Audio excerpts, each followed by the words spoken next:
ফেসবুকটাকে সময় অপচয় করার নেশা হিসাবে ব্যবহার না করে ফেসবুকটাকে আপনি আপনার ইনকামের পেশা হিসাবে ব্যবহার। ফেসবুক থেকে ইনকাম করতে হলে আপনাকে দুইটা বিষয়ে মাস্ট বি জানতেই হবে। এক নম্বর হলো ফেসবুক ম্যানেজমেন্ট, দুই নম্বর হলো ফেসবুক মার্কেটিং। আপনি ফেসবুকে ব্যবসা করেন বা কন্টেন্ট ক্রিয়েটিং করেন, যেটাই করেন না কেন, ফেসবুককে যদি আপনি সফলতা অর্জন করতে হয় তাহলে আপনাকে এই দুইটা টপিক সম্বন্ধে জানতেই হবে। তো আজকের ভিডিওতে আমরা জানবো ফেসবুক ম্যানেজমেন্ট কি এবং ফেসবুক মার্কেটিং কি। তো ফেসবুক ম্যানেজমেন্ট এবং ফেসবুক মার্কেটিং এটাকে আমি দুইটা পার্টে ভাগ করবো এবং দুইটা ভিডিওতেই দেখাবো, কারণ একটা ভিডিওতে আমি দেখাতে গেলে আমার ভিডিওটা অনেক লম্বা হয়ে যাবে। আর আমরা বাঙালিরা এতটা ধৈর্যশীল নয় যে সময় নিয়ে ভালো কিছু শিখবো এবং সেখান থেকে ইনকাম জেনারেট করার চেষ্টা করব। তো চলুন শুরু করি। ম্যানেজমেন্ট শব্দের অর্থ হলো ব্যবস্থাপনা বা পরিচালনা করা। ফেসবুক শব্দের অর্থ হলো সোশ্যাল মিডিয়া। এক কথায় আপনি আপনার সোশ্যাল মিডিয়াটাকে কিভাবে পরিচালনা করতেছেন, এটাই হলো ফেসবুক ম্যানেজমেন্ট। যদি আপনার ফেসবুকটাকে সঠিকভাবে ম্যানেজমেন্ট করতে পারেন বা পরিচালনা করতে পারেন, তাহলে আপনার ফেসবুক থেকে আপনি আপনার কেরিয়ার তৈরি করতে পারবেন। তো ফেসবুকের মাধ্যমে আপনার কেরিয়ার তৈরি করার জন্য আপনাকে নিচের ধাপগুলো সুন্দরভাবে ফলো করতে হবে। তো এগুলো হলো: এক নম্বরে ফেসবুক প্রোফাইল পিকচার, দুই নম্বরে ফেসবুক কভার পিকচার, তিন নম্বরে বায়ো, চার নম্বরে ফেসবুক অ্যাবাউট, পাঁচ নম্বরে ইউআরএল সেটআপ। জাস্ট এই জিনিসগুলো আপনাকে প্রফেশনাল ভাবে সাজাতে হবে। তো চলুন আর বেশি কথা না বাড়িয়ে শুরু করি। তার আগে ছোট্ট একটি রিকোয়েস্ট, আমার এই চ্যানেলটিতে যদি আপনি নতুন হয়ে থাকেন তাহলে এই ধরনের ভিডিও পাওয়ার জন্য বা আপনার অনলাইনের মাধ্যমে আপনার কেরিয়ার তৈরি করার জন্য আমাদের চ্যানেলটিকে সাবস্ক্রাইব করে পাশেই থাকুন। তো প্রথমে আমরা আমাদের ফোন থেকে আমার প্রোফাইলে চলে আসলাম। এবার একটা প্রোফাইল পিকচারকে সুন্দরভাবে সাজাতে হবে যাতে মানুষ দেখে বুঝতে পারে আপনার ভিতর ক্রিয়েটিভিটি রয়েছে। এখানে দেখুন এই একটি প্রোফাইল পিকচার রয়েছে। এই প্রোফাইল পিকচারে হাতের 5টি আঙ্গুল রয়েছে যেখানে লেখা রয়েছে আই লাভ ইউ।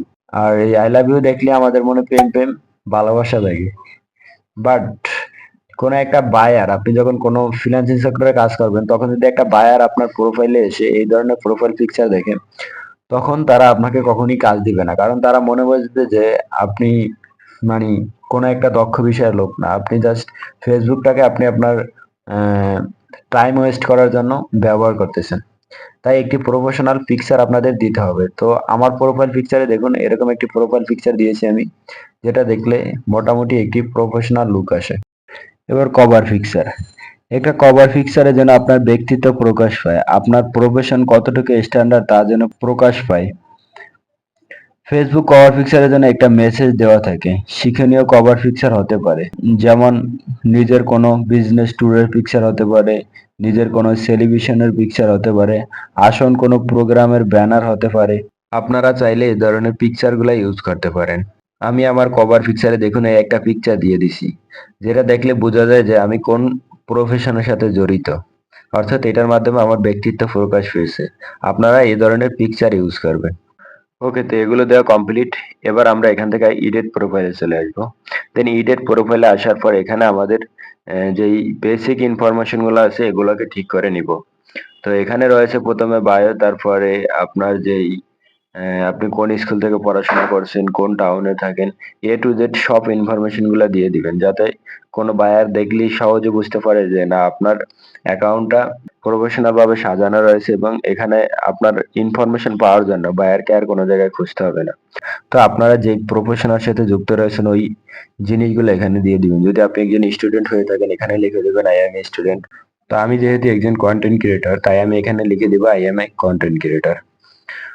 ওকে, তো আমার বায়ো দেওয়া কমপ্লিট। এবার এখান থেকে বাকি সব ইনফরমেশন গুলো আমি দিয়ে দিব, আপনারা আপনাদের ইনফরমেশন গুলো সেম একই ভাবে দিয়ে দিবেন।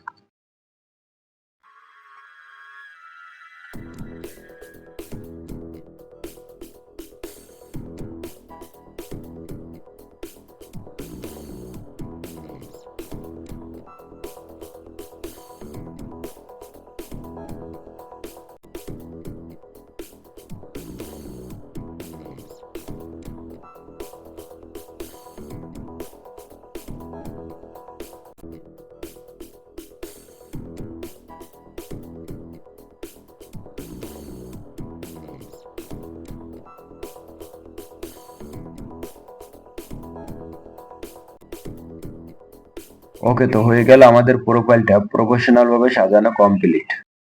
তো আজকের ভিডিওটি এই পর্যন্তই, দেখা হবে নেক্সট পার্টে। মার্কেটিং পার্টে কিভাবে একটা ফেসবুক পেজকে র্যাঙ্কিং এ নিয়ে যাওয়া যায় সেই বিষয়গুলো নিয়ে কথা বলবো। এক কথা একটা ফেসবুক পেজকে কিভাবে এসইও করা যায় সেই টপিকগুলো নিয়ে আলোচনা করব। তো আজকের মতো এই পর্যন্তই, সবাই ভালো থাকবেন, সুস্থ থাকবেন। দেখা হচ্ছে নতুন কোনো ভিডিওতে। আল্লাহ হাফেজ।